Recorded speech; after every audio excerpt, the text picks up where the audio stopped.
Blog Talk Radio.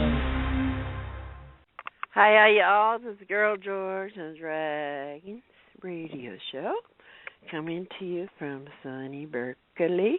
Today we have another one of the alumni from Al's Bar in the 80s and 90s in L.A. And he used to live at the hotel above, too, at the American. This is Al Roth. How are you doing? Pretty good. How you doing? Fine. Where you at? I'm here in Tarzana, California. Tarzana. You're in L.A.? Yeah, I happen to be in L.A. today. Oh, cool. You should look up those guys that are making the movie about the American Hotel. Steven C. Meyer, yeah. Maybe I'll give him a buzz one of these days. Well, do it while you're in town. If I get a chance, I'm taking off early tomorrow morning, going back to Seattle. Oh, well, do it tonight. I'll try to keep that on my list of things to do. They came up to Berkeley and interviewed me and filmed me on stage and stuff up here, but I don't think they're going to come up to Seattle. You live in Seattle, right? Yeah. Yeah, I heard about that. So you used to live up in the American Hotel, right? Yeah, I lived in several different rooms. One of the rooms I lived in had there was a nail that went through the cross-section of the plane, where the wing meets the fuselage. Yeah. And there was a big old, artistic nail that went through it and went into one of the rooms. I lived in that room for a little while. Actually, only for about 2 days or something. The first night I spent, or the second night, I forget which, one of the first or second night I spent there, I was asleep in the room, and all of a sudden, in the middle of the night, the plaster from the ceiling just came crashing down. So I found another room.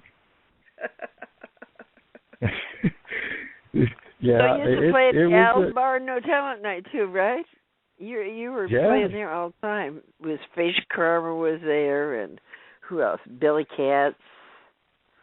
Yeah, I ran the show it was me, Mark, you, and Terry, and a few other people. We'd trade off. One week I'd do it, another week somebody else would do it.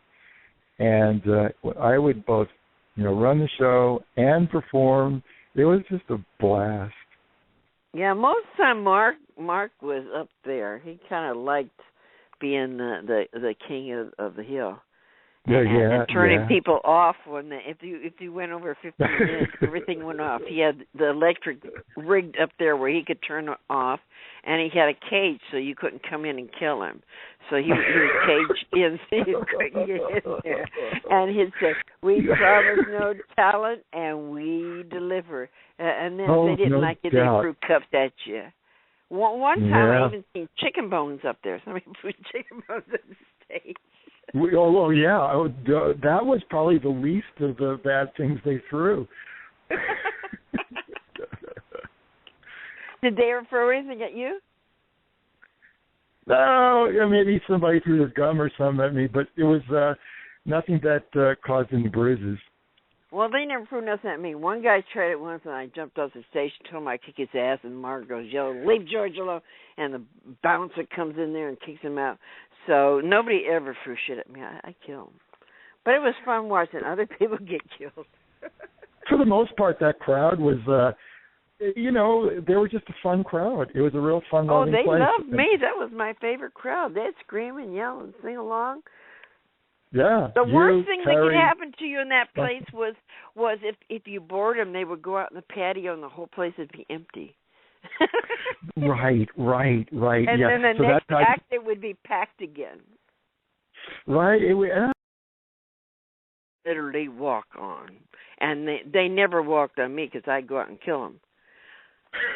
But they had their favorite acts, like Fish Karma. They would pack the place. For me, they would pack the place. But so other people, they would just leave or they'd throw shit at them. You had to be on your toes and write new songs every week and be right on top of it, or they'd slaughter you. But if they liked you, they really, really, really liked you. Right. They didn't. They just ignored you, which is all right. It's It's a nice way to go. Well, as opposed to throwing something dangerous at you. Yeah, mostly it was those plastic cups that the beers were served in. He even had it on the blackboard up there, occasional artist sacrifice. And every week somebody got murdered up there. So the one that got it the most was Toronto. You know, Cynthia Toronto, that artist that played the piano, the girl. Sure. One night, for some reason, they turned on her because she was there all the time.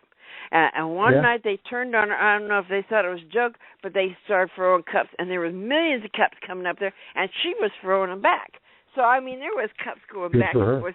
It was the most amazing thing I ever seen in my life because there was millions of them going back and forth. Yeah. I mean, Cynthia had a cool act. I remember her stuff, and well, she might have planned it because I mean, she was throwing them back. It was really amazing.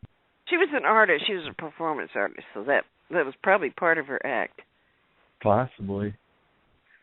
There's a bunch of other people there who also had acts that were intended to not so much annoy as to provoke a little bit, sort of provoke a response. And I thought that was kind of interesting because what happened, you never knew what was going to happen. And it always ended up, somebody yelling or screaming, doing something crazy, whether it was the performer or was the people at the bar.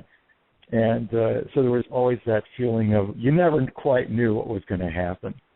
Well, with Fish Karma, he was great. He'd be screaming out, "Swap meet women," or "God is a groovy girl." Oh, get down, be banging his head on the floor and jumping up and down and turning purple. He was fucking amazing. Oh, sure. He was one of my favorites. There was a lot of people. I mean, there was great people, you, Fish, and just a host of other people that, you know, names like one guy, Peter Drain, who was there like maybe before I was there, and he unfortunately passed away. He was really had this dry sense of humor, get up there and just kind of go to town. And then there's so many other people, Cynthia Toronto, and I'm trying to get some names together. Oh, there was this guy, Carlos. Oh, Dee and Mutt. Remember Dee and Mutt? They lived upstairs too. Oh yeah, and the two guys the bass and the guitar. Oh God, I can't remember the names. All of a sudden, it's like, well, you get this old, and that's what happens. There's Jesse Easter too. He lived upstairs. Yeah. He did the blues. He sort of looked like Marlon Brando with a leather jacket and the greased hair, and he sang blues. He was really cool. The old-fashioned rocker look. Yeah. I remember. He lived across the hall from me at one point. I mean, I lived in several different rooms.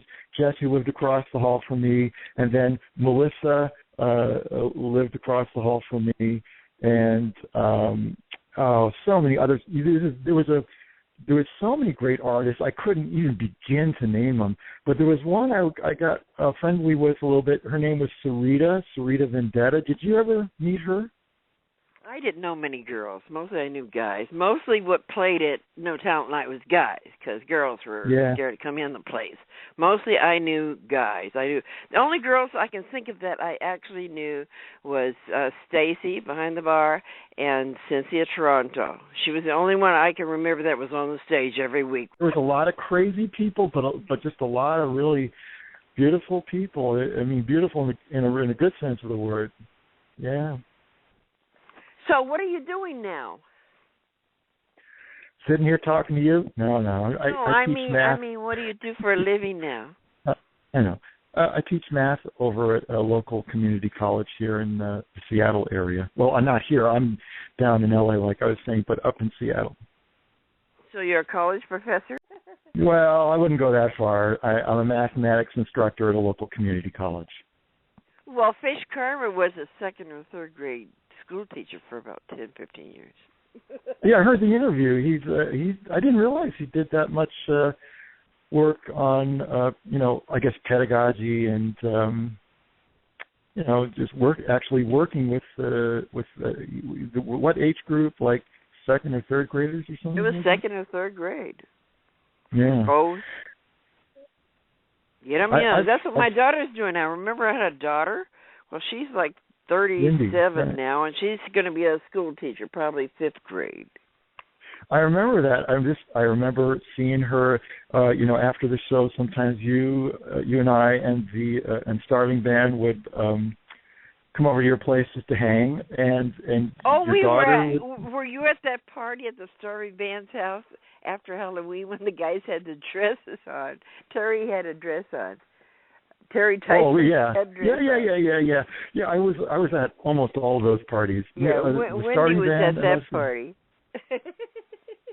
Wendy was also. I met Wendy the first time when that one time we all happened to have been over at your place. I forget where it was. We might have just stopped there for a little bit on our way over to the Starving Band's house. I forgot, but I remember meeting her a long time ago. Did you ever go to the Love-Ins I had at the park? Yes, I did. I remember it now. It was over in Griffith Park. Yeah. And yeah.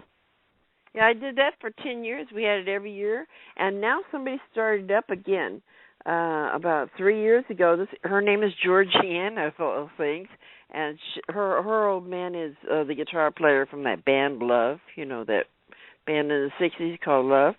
Well, he goes out there with her, and they sit around and play guitar just like we did. And so they've been doing it every year for about 3 years. I think they do it in August. So it's happening again. So that's cool. Sounds good. And the beat goes on and on and on. What do you think of Mark? Mr. Mark Kreisel. Yeah. I worked for him for, here, I'll tell you this story if I may. Yeah. When I first got to the American Hotel, I was pretty much just another starving lunatic, and Mark kind of took me under his wing for a while there and just gave me work and paid me well and treated me great, and then one of the things I did early on for him was, remember how the hotel, the American Hotel, needed to be earthquake proofed. So they stuck all these truss rods all through the building, and then they needed end plates to secure the truss rods. So what Mark's, I guess it was Mark's idea, he made end plates in the shapes of hearts, and they were cold rolled steel. So it was like, oh God, I forget how, a couple hundred of those end plates, heart-shaped end plates. I chiseled the grips off the steel, sanded both sides, and varichined each one of them at his studio. That was a whole to-do. And, and then I helped mount them onto that building. So every time I see a picture of that building, I just think of that, and it's like, wow, I really feel kind of like I'm a part of that. Just. Did you do any other work at the hotel or in the bar? Well, yeah, I did I bartended occasionally. And actually, I would say I bartended for a while there kind of regularly, especially on the weekends. And let me tell you, I think I've told you this story, but I just want to kind of tell it for the record, just to kind of give people a taste of what it was like to work there. I mean, the crowd was great. It was just a wonderful time for so many reasons. So at the end of the night, around 2, just before 2, we'd close down. Everybody leave, and it'd take me about an hour and a half to clean up by myself. So, sweep mop and get to turn off the carbon dioxide and all that, the pressure and all that, yada, yada. And when I was finally done, it was, 3:30-ish. So everything was dead quiet. A couple hours earlier, the place was a screaming madhouse. 2 hours later, at about 3:30, it was almost dead quiet. And I would just sit down at a table at the bar, crack a beer, open the paper, and just read for about an hour, and then go upstairs and go to bed. It was just a great lifestyle. It was kind of a living room for the upstairs hotel, Al's Bar. Yeah, exactly. Did you do any of the painting or any of the fixing of stuff? He was always building new walls. I think it started out one room, that bar room, and they kept busting out walls and making it bigger and bigger and bigger till it was like 3-4 rooms, and then a patio, and then an art studio, and then Joe Bloom's place. Did you do any of that work? Yeah. There were a lot of it was just earthquaking it, and make, after the earthquake, they had to sort of fix it up and kind of make it usable. Yeah, I was there when they were, with the pneumatic drill and breaking up the concrete and breaking down some of the brick wall to get so they could put some structural reinforcement in. And yeah, I was there. It was a dirty job. And then, they did all that work, and I participated in it. I was just there mostly just to grunt, digging some stuff out in the trench there, whatever they told me to do at the time. And eventually, after that was done, the brick wall behind the bar there, what is now, or it was the bar then, I kind of patched it up with a little bit of mortar, kind of reinforced that a little bit, and then I verithaned it 3 times to make sure that none of that stuff was going to fall away. So that's the back of that bar, the brick wall there, was also my doing. So what year did you get to Al's Bar and the American Hotel? What year did you get there? That's a good question. A moment ago, that passed through my head, and I was like, which year did I actually get there? I rolled in sometime at the beginning of time, and then, towards the end of time, I kind of drifted away. But it seems to me you came about the same time as Fish Karma came, which is about 1985. About then, something like that. Remember? And then you were there till what? 2000. You were there till what? 2000. I was there till August of 1990. I remember I left about August of 1990 and went up to San Francisco. Oh, I left in 95. So I was there from 84 till 95. I actually got to L.A. in 83, but I didn't get to Al's Bar until Carlos Guitarlos brought me in 1984. So I was there every week till 95. Yeah, I remember Carlos. I used to see him play down there in the Mission. We'd chat a little bit. He was great. Yeah, he went up to San Francisco too. Yeah. Actually, I saw him in San Francisco. We used to chat about the days in L.A. and stuff. He used to play for Top Jimmy and Rhythm Pigs, and then he just started doing his own little solo thing at, the local clubs. And he was an awesome guitarist. He played with me back in San Francisco back in about 76, so I knew him before I went to L.A. Oh, I didn't know that. Then he came up to L.A. He used to go back and forth between L.A. and San Francisco, but he played with me in San Francisco in 76. So when I got up to L.A. in 83, I ran into him, and he says, "Oh, you got to see this place." So he took me down to Al's Bar and kind of planted me there. "Oh, this is a good place for you, Jorge." He used to call me Jorge. And he's the one that came up with, Girl George and the Dragons, anyone you could drag on stage, because I'm always dragging everybody up on stage.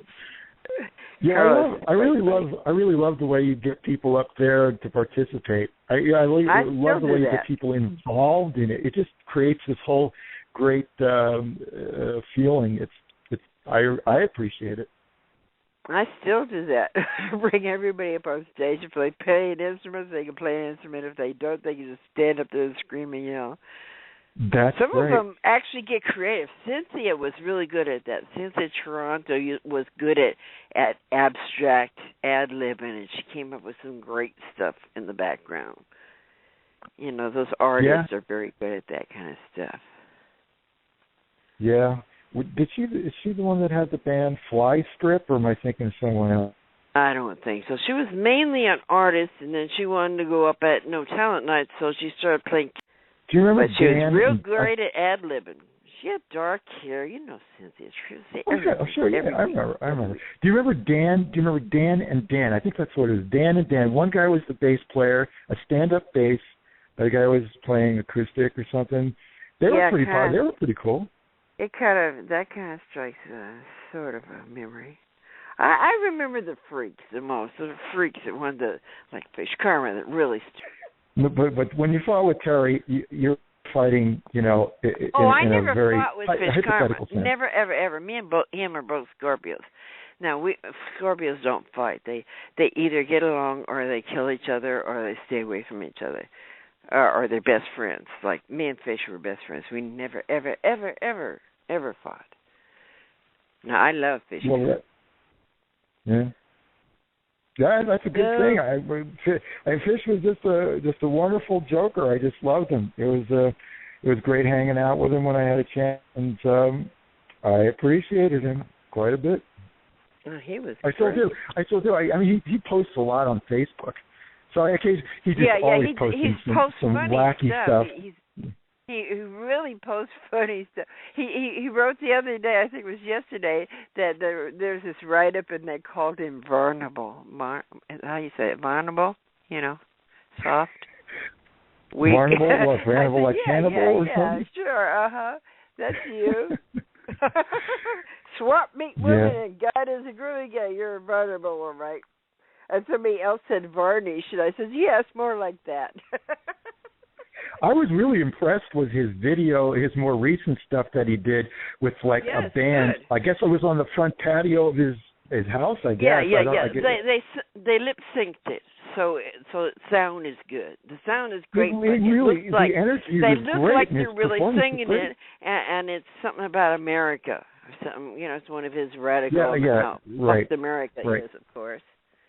Mr. Radical himself. So, where did I forgot were you living in the Los Feliz area or something? When you were I was living off of Vermont, about a couple blocks below Sunset. So it's right below Los Feliz, when it's still the ghetto. It's about a block into the ghetto. If I lived about 2 blocks above where I lived, it would have been in a real rich area. But where I lived was,